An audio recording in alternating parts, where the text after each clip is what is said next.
Alors, très heureux de vous retrouver aujourd'hui après 2 semaines de pause. Ça fait du bien, honnêtement. Et permettez-moi l'expression, ça recharge les batteries. Alors, 2 semaines là, de congé. Et aussi à toute l'équipe, là, Jean Carbonneau qui est à la réalisation, également Nadine Bélanger à la direction des ventes, et il y a Lucette Joyal à l'administration, Mario Lacombe comme notre reporter, et également Christian Collin là, qui s'occupe de la diffusion des funérailles lorsque c'est nécessaire, lorsque les salons funéraires demandent, parce que c'est un service qu'on offre maintenant, la diffusion de funérailles, lorsque les familles veulent bien diffuser en privé ou en public les funérailles de leur être cher. Maintenant, dans l'actualité, ben écoutez, d'abord, le temps des fêtes, ça a été quand même une belle période là, pour tout le monde parce qu'il n'y a pas eu de tempête. Sauf le 1er janvier où c'était peut-être un petit peu moins beau. Là. J'ai dû prendre la route le 1er janvier. Je vous dirais que c'était moyen. Je ne sais pas si ce sont le ministère des Transports qui s'est fait prendre peut-être pourtant. Il devait être prêt, rendu au 1er janvier. Mais je vous dirais que les routes étaient passablement enneigées et la circulation là, était quand même importante parce que le jour de l'an, beaucoup de gens qui se déplacent. Et je vous dirais qu'en fin de soirée, là, c'était très enneigé, visibilité très réduite. Mais c'est à peu près la seule journée où on a connu du mauvais temps parce que pour les déplacements, là, ça a été quand même une période des fêtes là, très agréable parce qu'on n'a pas eu de tempête.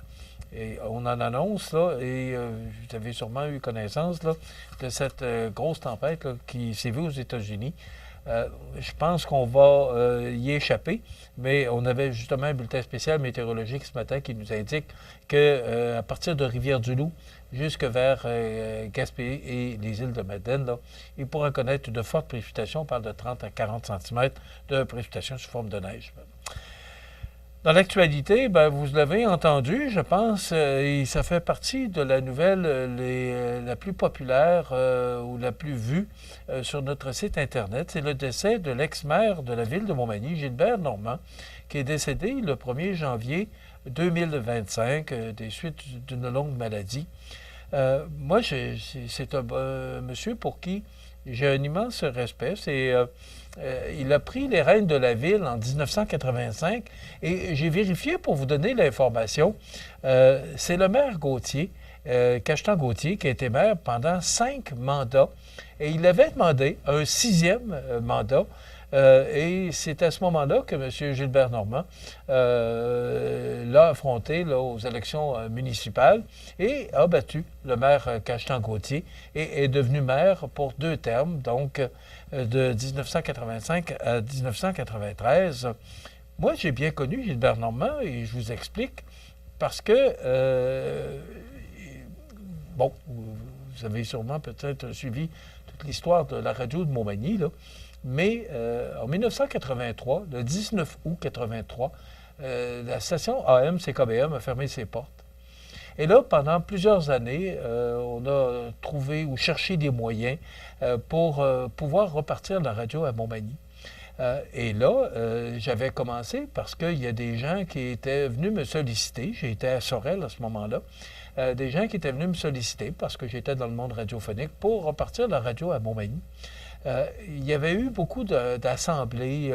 Il y a même un comité des 12 qui avait été formé avec Jean-Claude Croteau, qui était, dans le temps, il n'était pas maire, il était responsable des sports à la commission scolaire. Donc, en 1984, on a commencé des démarches auprès du maire Gauthier. Et pas besoin de vous dire qu'il y avait de l'intérêt pour voir si c'était possible de repartir la radio à Montmagny. Mais comme Gilbert Normand a remporté la victoire à la mairie en 1985, c'est avec Gilbert Normand qu'on a fait cheminer le dossier de la radio. Et en 1986, le 9 septembre 1986, on s'est présenté devant le CRTC, un groupe de gens, là, les ingénieurs, les comptables, tout le monde, là, pour faire notre demande devant le CRTC, l'hôtel Le Concorde à Québec. Et M. Normand était à mes côtés pour appuyer ce projet-là. Pas besoin de vous dire que le fait que le maire de Montmagny assiste le promoteur pour faire une demande de licence pour une station FM à Montmagny, bien, ça avait un certain poids.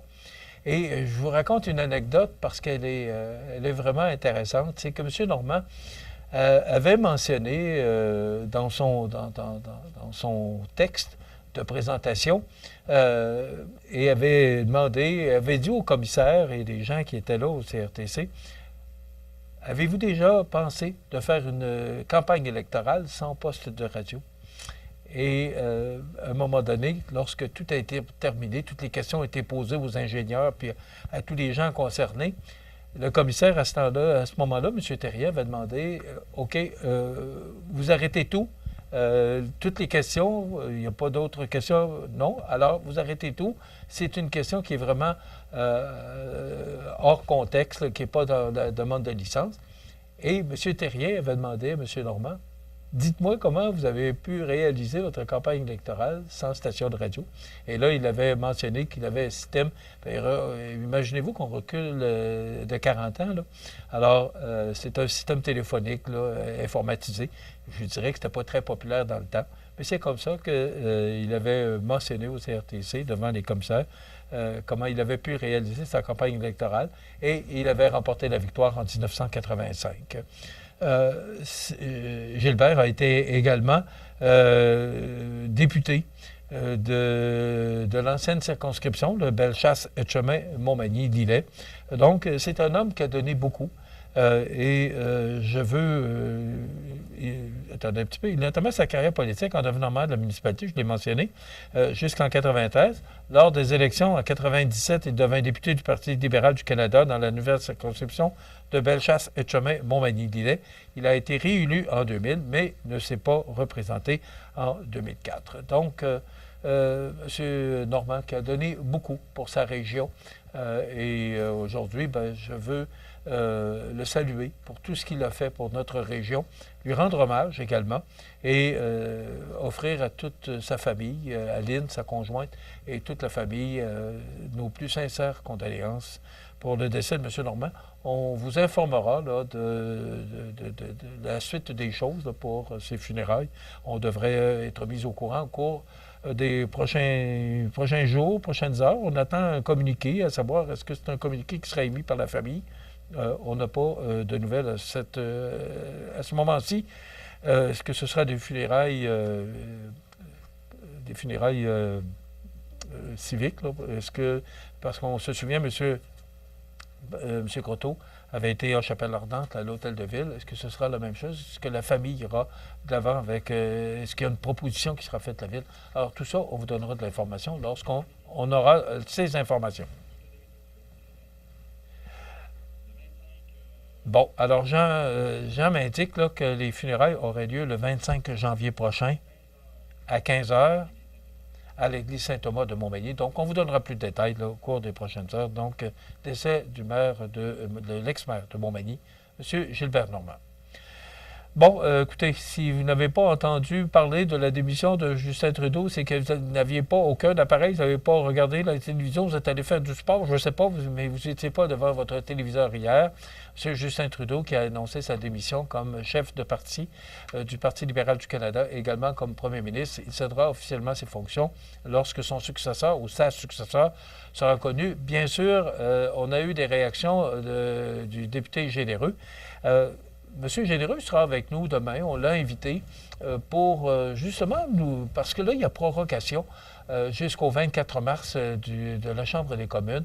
Donc, il va venir nous expliquer exactement là, comment tout ça va se passer. Parce que le nouveau chef ou la nouvelle chef là, qui va prendre les rênes du Parti libéral du Canada devra avoir un discours du trône, devra présenter un budget. Mais tout ça, est-ce que ça va se faire? Est-ce que les partis d'opposition vont décider de renverser le gouvernement? Alors, et je n'ai pas les réponses, bien sûr, parce que je n'ai pas les compétences.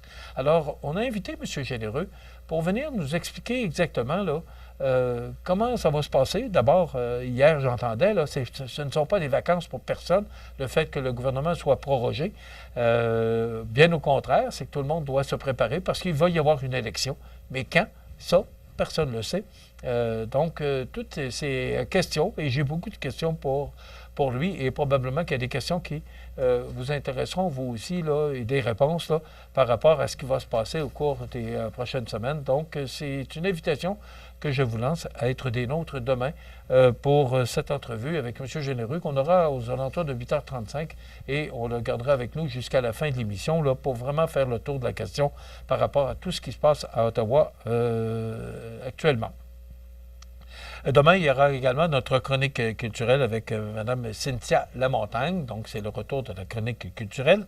Alors, voilà, bien, ça complète déjà notre émission, cette première émission de 2025. Dans quelques instants, les avis de décès. Je vous souhaite de passer une excellente journée. On se retrouve demain. Bonne journée.